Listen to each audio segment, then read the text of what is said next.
One of the topics that's created a fair bit of confusion for patients and clinicians that I've talked to is that of Epstein Barr virus testing.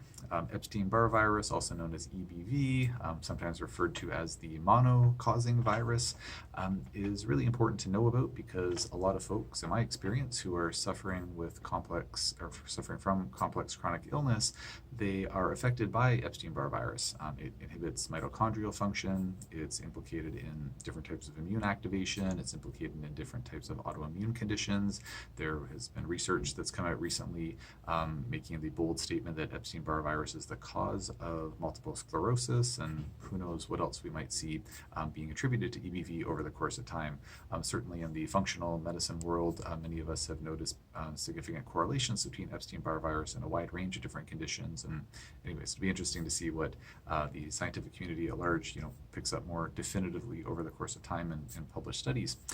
So the confusing thing with Epstein-Barr virus, at least in my experience, is that a number of my patients who have been tested for Epstein-Barr virus are told that when the test results come back that, the test is telling us that you don't have Epstein-Barr virus right now, and that maybe you had it in the past, but you don't have it right now, and that's the end of the story. But when we actually look at the details of that testing, there's more to the story than that. When patients are told they don't have Epstein-Barr virus right now, what the clinician is sometimes meaning is that, you don't have mono right now. You don't have this really specific acute form of Epstein-Barr virus. And that's a lot different than saying you don't have an issue with Epstein-Barr virus right now. And what I mean by that is that some folks have chronic issues with Epstein-Barr virus, or some folks had Epstein-Barr virus in their bodies in the past, and then due to some type of a physiological stressor, they had that Epstein-Barr virus become reactivated in their body, and now it's active again. And when that Epstein-Barr virus is active again, when lab testing is done, it won't come up showing that, you've got acute mono that just happened. The lab results are going to look different. And then in a similar vein, when the patient's told, you had it in the past, but you don't have it now, that's because the labs that are run can look a certain way saying that, you had it in the past. And so if they look at the lab saying, you don't have mono right now, you don't, and you had it at some point in the past, and the conclusion would be, you were exposed to this virus before, but it's not causing you issues now. When more comprehensive testing is done, when other elements of the Epstein-Barr virus are tested for with antibody testing, then we can get a broader picture of what's going on. And to make a long story short, we can see from the different results that come back from that testing there's four or five possible scenarios. Let's see how many I get up to when I get through them all. So one is that the patient has acute mono right now. Another possibility is that they had Epstein-Barr virus exposure in the past, but there's no evidence they have any issue right now. Another possibility is that there's evidence that they have chronic Epstein-Barr virus. Another lab outcome could be that they've got a reactivation of Epstein-Barr virus. And then the fifth possibility, so there's five it turns out, the fifth possibility is that there's no evidence of any Epstein-Barr virus exposure ever at any point in time. So when comprehensive testing is done, those are the five different outcomes that could be afoot.